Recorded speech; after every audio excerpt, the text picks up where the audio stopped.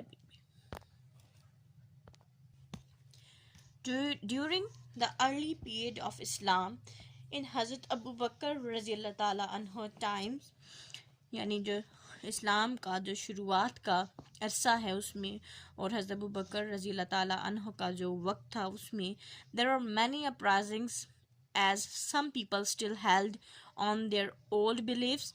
Some of them refused to pay taxes and some declared themselves to be prophets. یعنی ان کے دور میں بہت ساری بغاوتیں ہوئیں، بہت سارے جو فسادات ہیں وہ اٹھے. کچھ لوگ ہیں جو وہ اپنے پرانے جو اعتقاد تھے، یعنی بتوں کی پوجا کرنے والے اعتقاد تھے، اس پہ قائم و دائم تھے.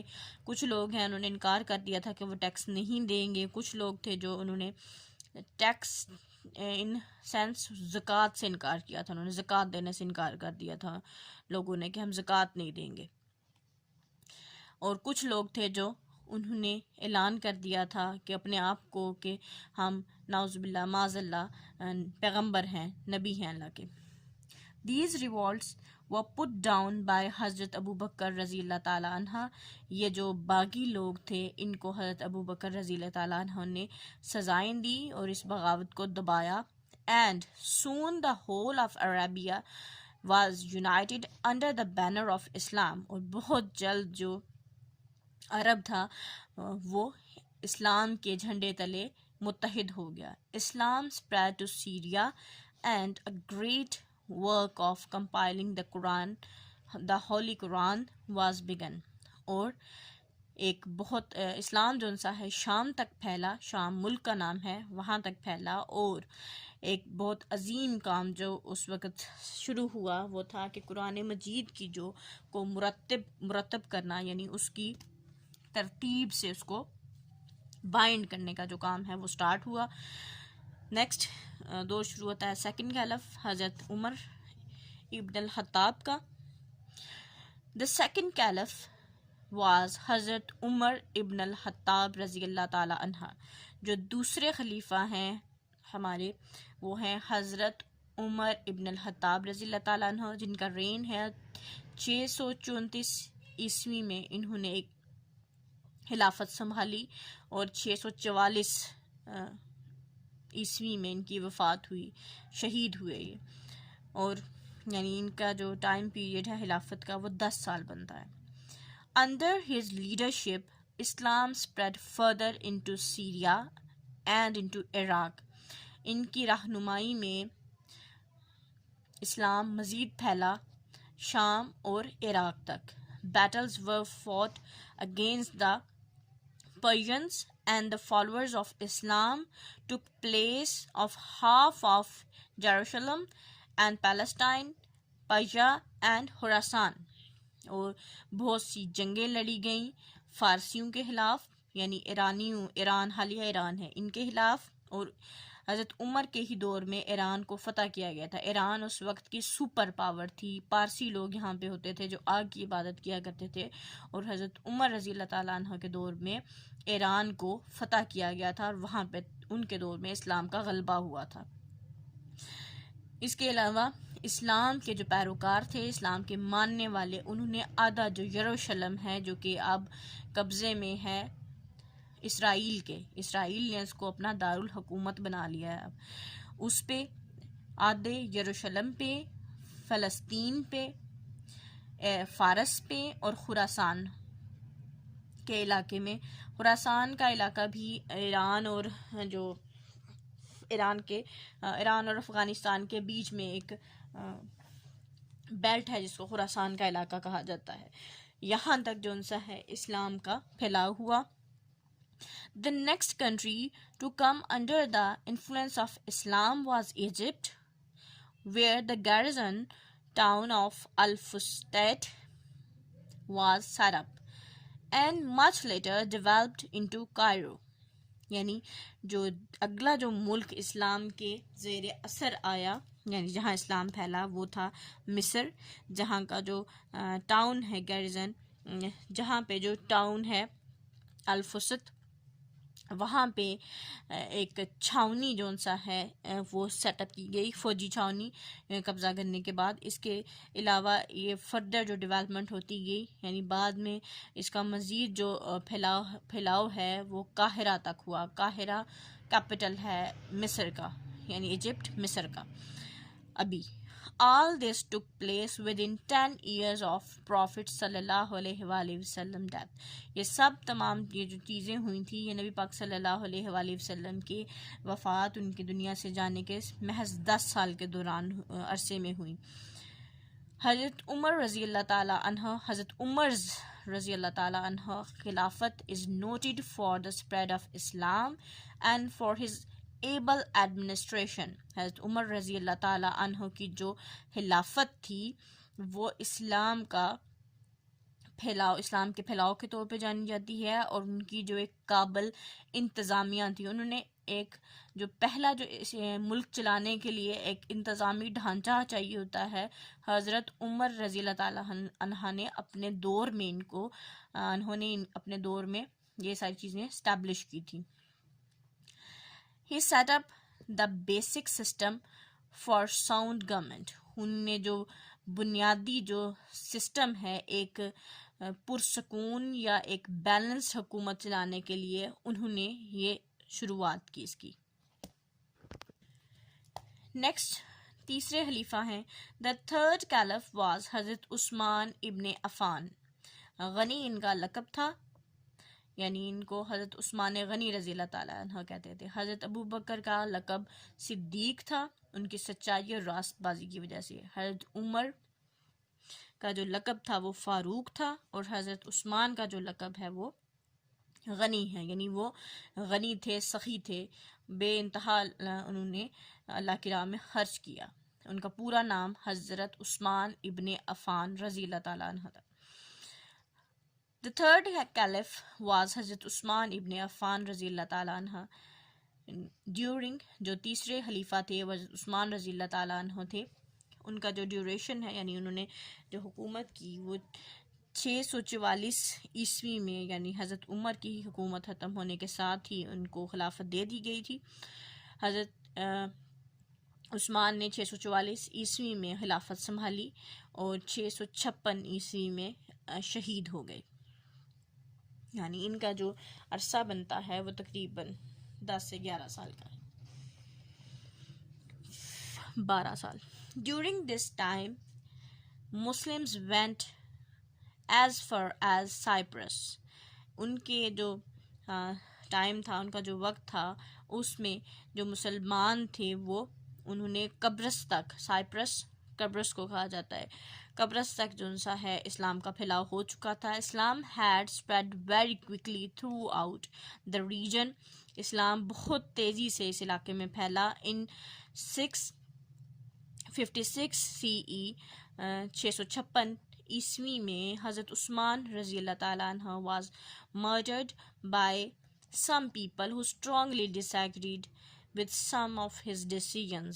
حضرت عثمان کا 656 عیسوی میں ان کو شہید کر دیا گیا، کیونکہ کچھ لوگ ایسے تھے جو بہت زیادہ جو سا ہے ان کے جو فیصلوں سے اس سے نا اتفاق تھے، ان سے اتفاق نہیں کرتے تھے، ان کے فیصلوں کو نہیں مانتے تھے۔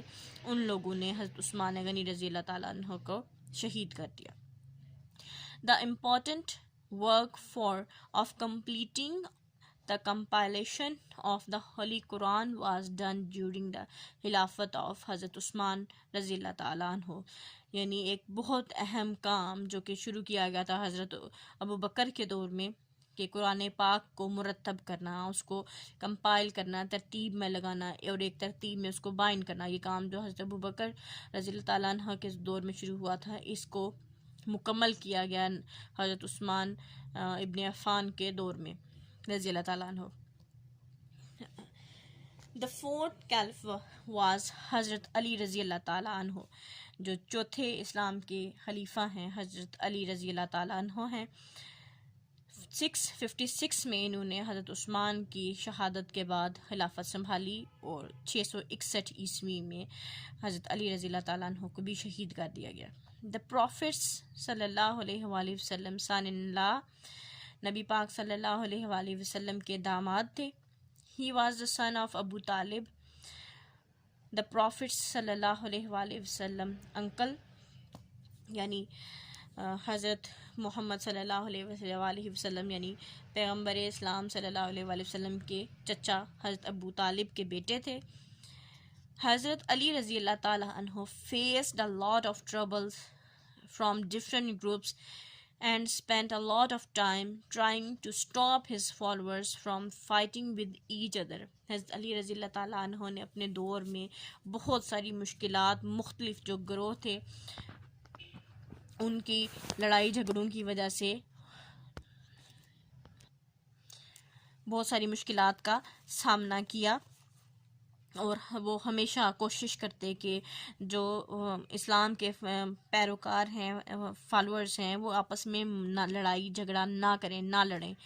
To deal with these problems he had to move the capital to Kufa. ان مسائل سے نبٹنے کے لیے انہوں نے جو دارالحکومت تھا وہ کوفہ شفٹ کر دیا. A town in present day Iraq، ایک قصبہ جو آج کے موجودہ عراق میں موجود ہے، یعنی مدینہ سے انہوں نے کیپٹل کوفہ ٹرانسفر کر دیا.